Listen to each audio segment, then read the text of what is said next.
Today's guest is Nicola Beswick. She's a financial advisor, a mentor, and a confidant who empowers people to create financial certainty, free from stress, which is pretty much what most of us hope to do with our clients who are joining us today. And it was while she was studying science at the University of Otago where she realized she needed to swap her lab coat for a career that involved a bit more human interaction. Aren't we lucky? And she moved into intellectual property law, and then drew off of her science background from then. It was then when her father was diagnosed with multiple sclerosis at the age of 55, and it was that experience that really highlighted the importance for financial education and structure so that people could plan for the future when they got these unexpected hurdles. And it was then that Nicola said goodbye to her legal career and became a financial planner. The rest, they say, is history. She became involved with the Pro Bono Financial Advice Network in 2019 as one of the advisors, and specifically gave advice to individuals who were experiencing some real health crisis. She was subsequently became elected a director in 2019, so that was a pretty steep climb very quickly, and then chair in 2021. Nicola, welcome to our webinar today. I've given everybody a good overview of who you are. I haven't even gone into the fact that you're CFP, accredited aged care, you do all of that as well. So I'm going to actually push, what I might do before we do this, just introduce the team and let everybody know who we are. So we're Alexa. We've got consultants all around the country. We've got Lana in Brisbane. We've got Graham in Sydney. And of course, we've got Sue and myself in Perth.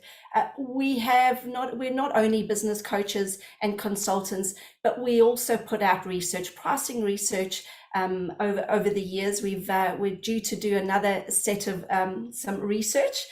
We've written some books. Well, I talk about the royal we. That is Sue, who's written some pricing books. And then we've also got our online portal, which is our Evolve Alliance, for those who want to do some DIY coaching, don't necessarily want one-on-one. And we've also got our pricing advice. So that's a little bit of in a nutshell of who we are. But importantly, today is not about us. It's about the Pro Bono Financial Advice Network. So I'm going to stop the slides right now. Nicola, welcome. We're probably just going to kick straight into it, from your point of view.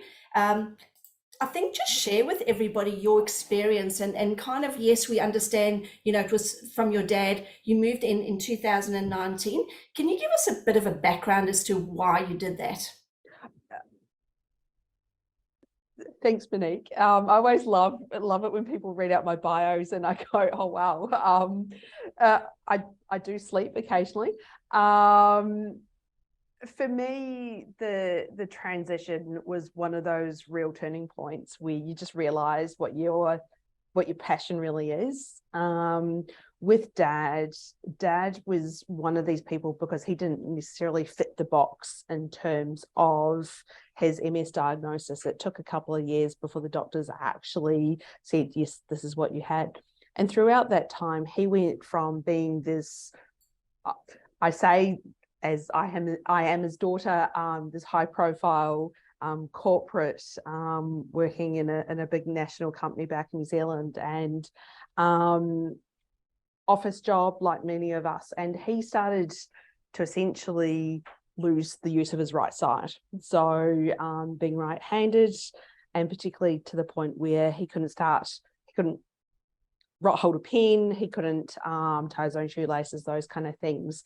That's when he went through not only the medical journey, but that financial journey of seeing how they could survive, him and my stepmom. And I say this as a thankful thing, he had an income protection policy in place. And for 10 years of his rest of his life, he got essentially a payment. And that, as we know as advisors, can change people's lives.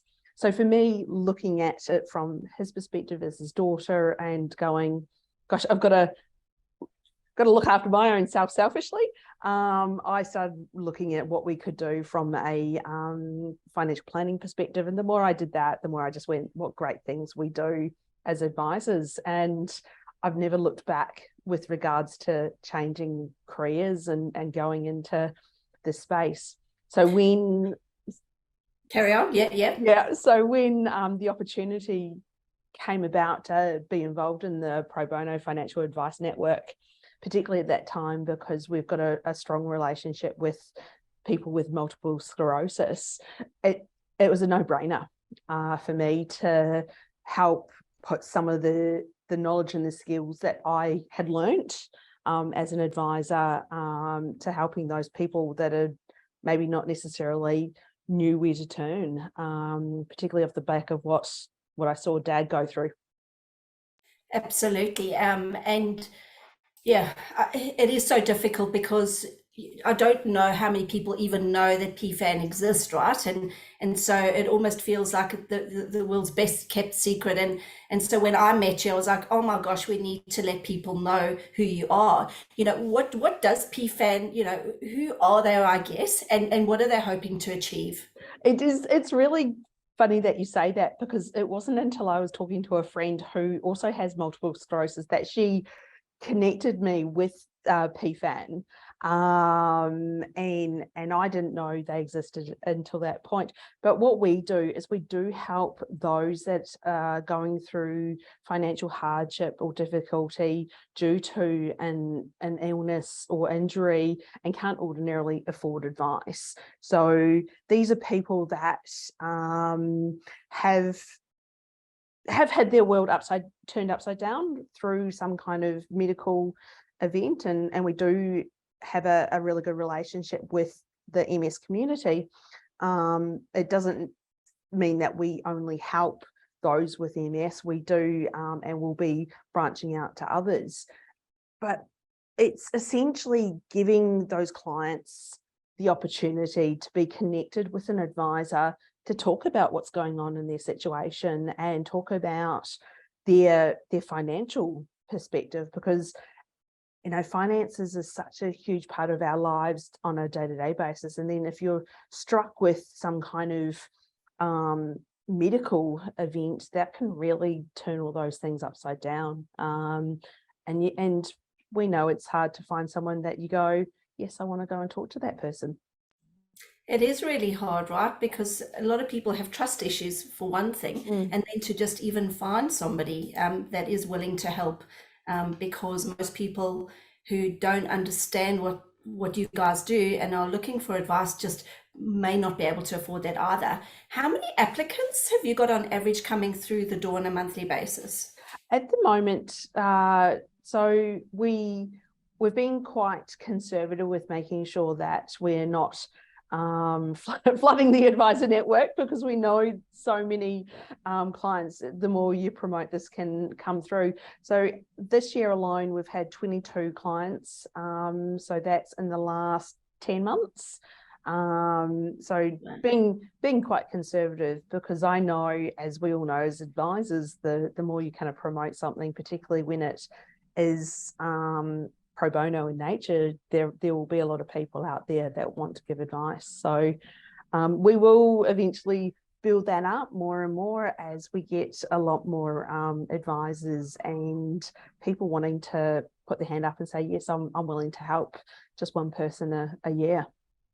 Yeah, and it's interesting, right? We had a conversation when we were chatting about this webinar, and I said to you, look, how many people on average would you have helped? And, you know, what is the time commitment? And I know that's like saying how long is a piece of string, but can you talk us through, I guess, how many people you have helped and the different types of advice maybe that you've given, to give an example to our audience of what you're kind of looking at here? Oh, of course. It's such a really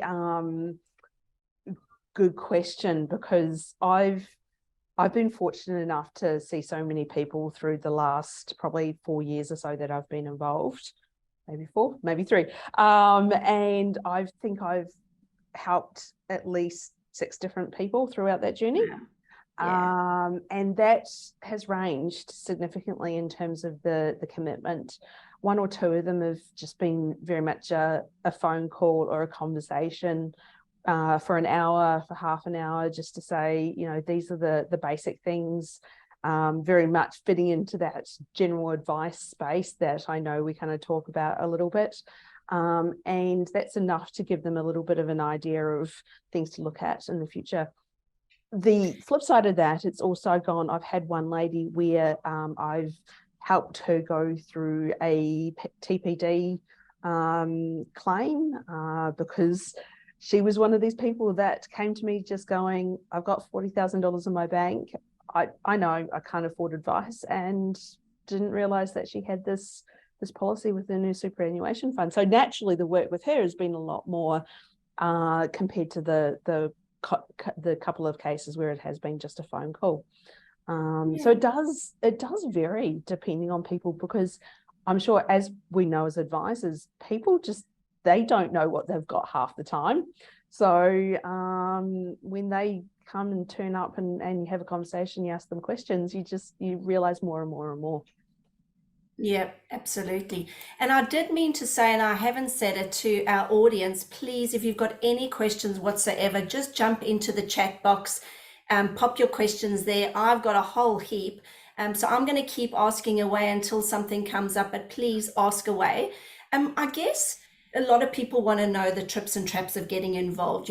When you want to sign up for something like this, you want to go in eyes wide open, right? Yep. So that you know that if you are committing, you're 100% committing, you know what you're getting into. What are the tips? Let's start with how many advisors do you have in the system? And then, let's talk through what you've built over time, I guess, to help people understand what it is that they're getting into. Yeah. So we, as of today, have 130 people on our register. So that's across the whole nation. We are very much growing in WA. So we would like more people in WA to join us. And we do have a large number of advisors in Victoria and New South Wales, but I think that's just come out of natural numbers of where we are in the nation anyway. We always say to advisors when they start asking us a few questions is, what is it that you do expect of us? And it is very much just one case a year. We don't ask you to take on something like I've said I've taken on 6 cases over the last few years. That's very much me putting my hand up because I could from a capacity perspective, but we don't expect people to do that. The time commitment, like I said, per case has been variable depending on the situation, but we try to give you as much information as possible about the clients coming through, so you can have a little bit of an understanding before you accept the case from our administrators when we reach out. Right. And so we're going to go through towards the end of the webinar how people can get involved. But who supports you, Nicola? Like, there must be people behind you to be able to support it, to be looking at the applications coming through. Who does all of that?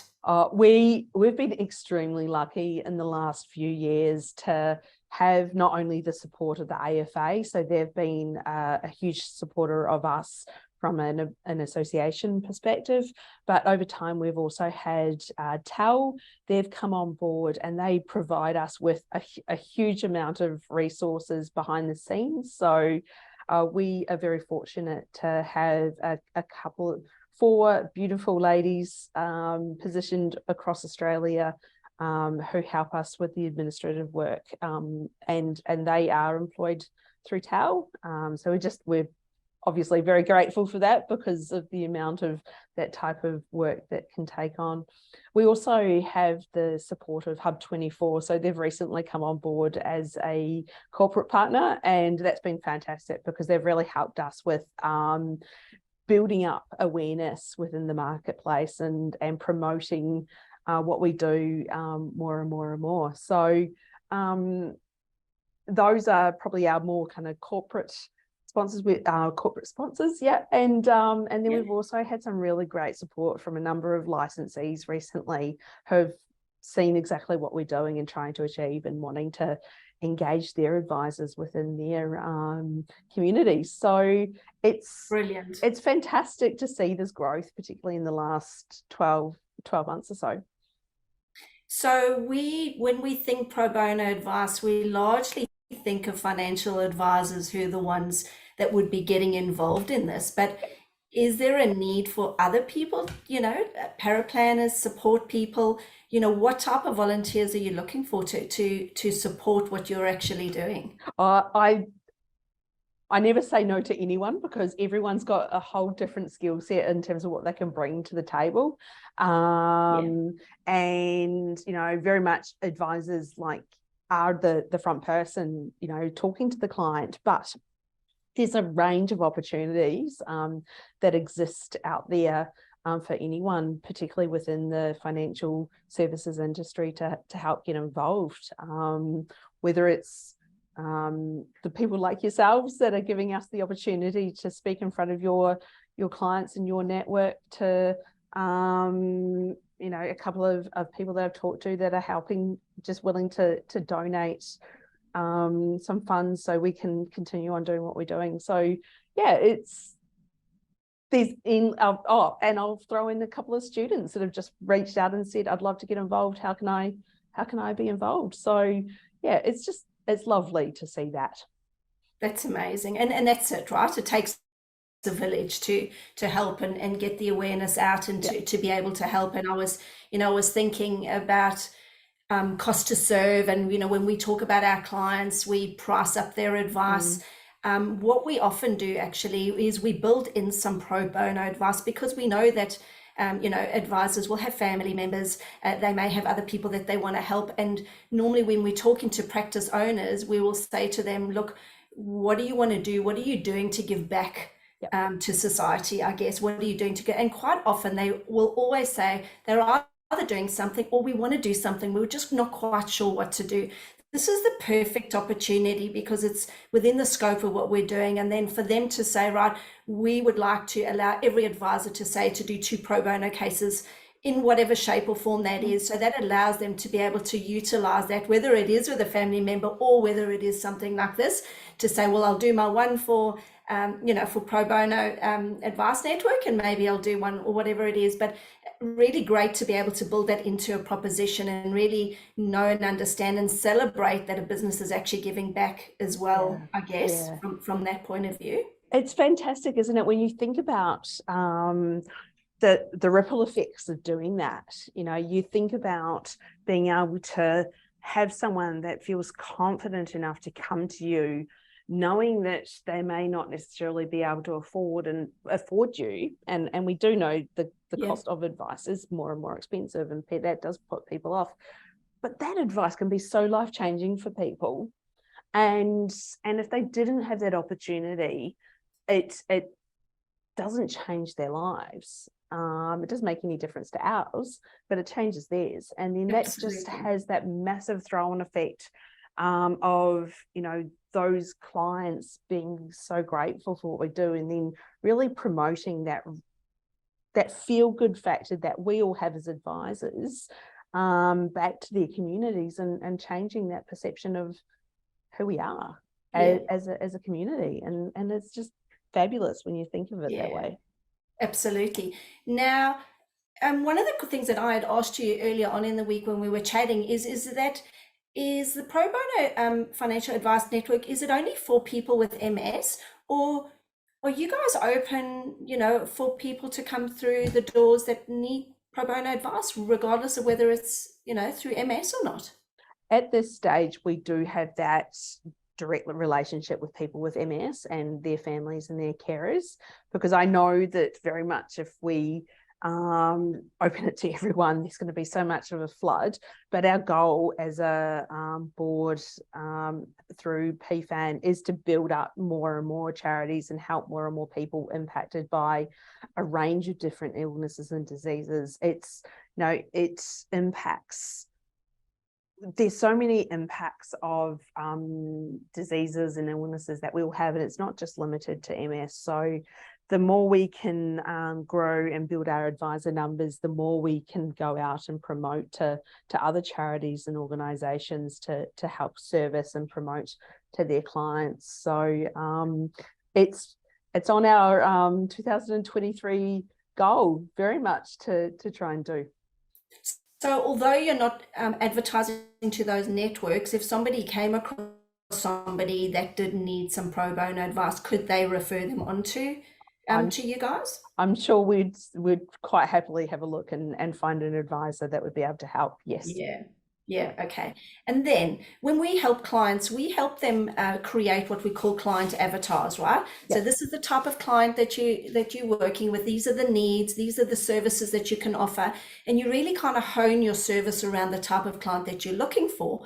When you're doing pro bono advice, of course, you can get anybody from any walks of life that might fall out of that sort of targeted client that you would Mm. normally look for.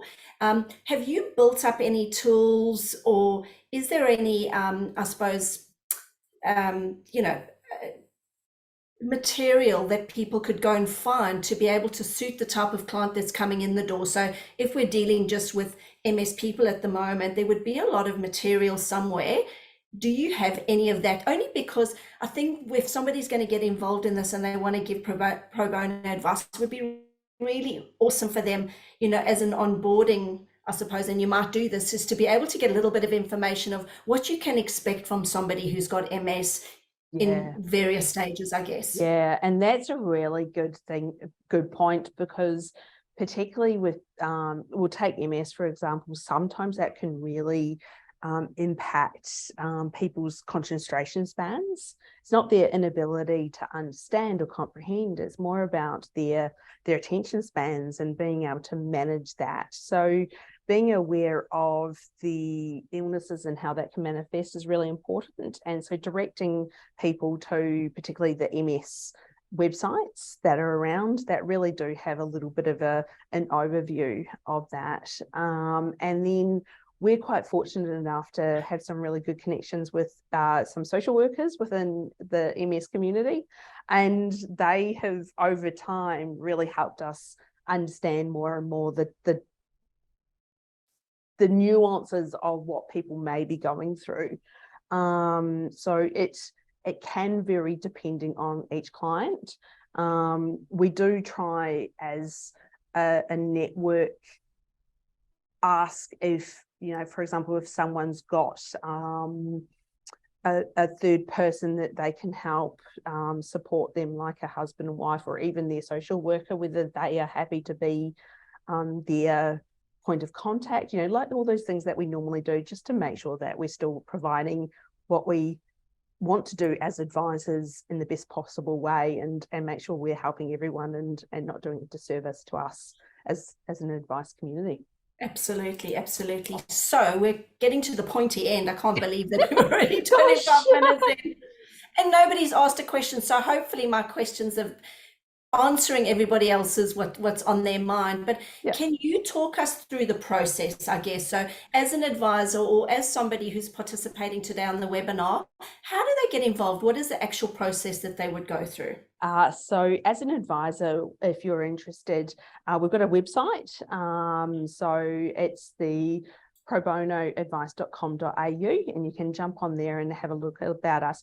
On that, we have an application form for an advisor to join, and essentially that's just your basic contact details, but then also we ask for areas that you want to provide advice in or feel comfortable, or more importantly, those that you don't feel comfortable in, because that's a really key thing. You fill in that form, get your licensee if required, or someone to sign off on it, send it in. We have a little bit of a check through that, and then put you on our register. Then as soon as a case comes up, an email goes out to the advisors that match certain details of a client request. So location is very important, but then also if there's specific areas of advice that a client's looking for, we make sure that we filter out advisors that are happy to provide advice in that area. So at least then that way advisors and clients are being matched a lot more nicer, for a better use of a word, than trying to match clients and advisors that don't have the same kind of skill sets that are needed. So that's essentially the advisor journey. Each year we make sure you're still happy to remain on our register. And we've also just recently got a little PFAN supporter badge for those advisors that have taken on and helped a case as well. So that's a really great thing for people to be able to put on their website or signature blocks and things like that. Oh, that's amazing. That's Yeah, awesome. yeah. So help build up the community and the awareness, and have that real feel good factor of showing to the public that you're part of this really fantastic organization, as if I may say so myself. Absolutely. Well, Yeah. giving back, right? And I think that's beautiful, being able to, whether that's on your socials or whether it's on your website, and encourage even some of your clients, if they know somebody who needs help and they've got MS, to be able to reach out to you guys to be able to help them, because it is about that ripple effect. It is about getting the message out, so that more people know about you, and we can get more advisors on. I mean, 130 advisors is pretty good, right? Yeah. But if we can build that bank up and we can help more people, then why wouldn't we? Just be grateful.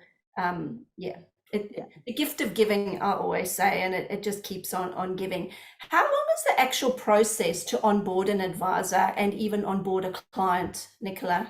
So an advisor is between a week or two. We're all volunteers within the network. So as well as doing our day jobs, we do give a lot of our time to do this. So it can take a little bit of time depending on how busy we are. But then also that's an advisor onboarding perspective. For a client, we want to make sure that a client or an advisor has the opportunity to be matched. So we say to a client, please allow us 10 business days to find you an advisor, because that can take time. We're all busy from an advisor perspective. But what we do is we, by behind the scenes, when we get a client application in, we send out a request to advisors, and that will go to multiple advisors within the filters that we apply, and it's that person, essentially first in, first served, that can take on the case. We don't expect you to take on every case that comes through. It just gives you the opportunity to see who is coming through and take it on at that time. Absolutely. I mean, and if you've got 130 advisors and we keep bringing on more, really one case a year is not a great deal. Or even if it, because some of them don't even go to SOA, some of them are really just somebody just needs some information, and it's general advice, as you say. Yep. You've pretty much got nothing to lose. It's almost like an inquiry, but that inquiry is so much bigger than it's so much bigger than us, than people will actually realize to get that help. Yeah, exactly. That's exactly it. Yeah. So any last messages, I guess, to the people on the webinars, to, whether it's spreading the word with their licensee, getting up at their PD days, or getting up, spreading the word as much as they can, so that we can get as many more advisors on the network as we can, so that we can expand the services out. That's exactly right. That's all it is, whether, depending on where you're at, whether you want to be an advisor, one case a year, that's all we need. Whether it's going to your dealer group, your licensee, just to talk a little bit more. I can talk about what we do for hours. So it's great that you've got a time limit on this to talk, because it's just fantastic, just some of the stories that you have and some of the great things. So it's the options are endless, and it is in your time. Like, we don't expect people to take on everything. We are conscious that we're also busy people as well, and it is really just that helping spread that great word that we do. Yes. I do have a question. Somebody wants to know, do you have to be an AFA member to be involved? No. So we are non-discriminatory when it comes to associations. So very much you don't have to be an AFA member to be a part of us. Fantastic. Does anybody have any other questions for Nicola, or do you think that we've nailed them already? We're already just a little bit past time, so I might just finish up a little bit. If anybody's got questions, please pop them in. love you too. As soon as you close the webinar off, a tab will come up and it's a feedback survey. Please fill out the survey for us. If you want Nicola to get hold of you, pop your details in there. If you want one of us to get hold of you here at Elixir, pop your details in.